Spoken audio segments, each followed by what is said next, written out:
5th of April 2021 today. The question is, how was Jesus conceived by Mary?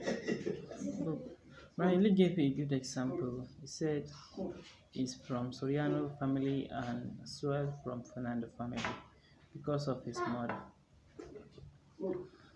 23 chromosome made by father and 23 chromosome made by man to start fetus in the womb. That's beginning of life begins from the cell.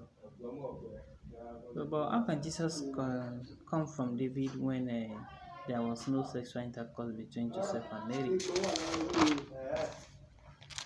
But Riley said it is possible because Mary was used by God to bring Jesus into flesh.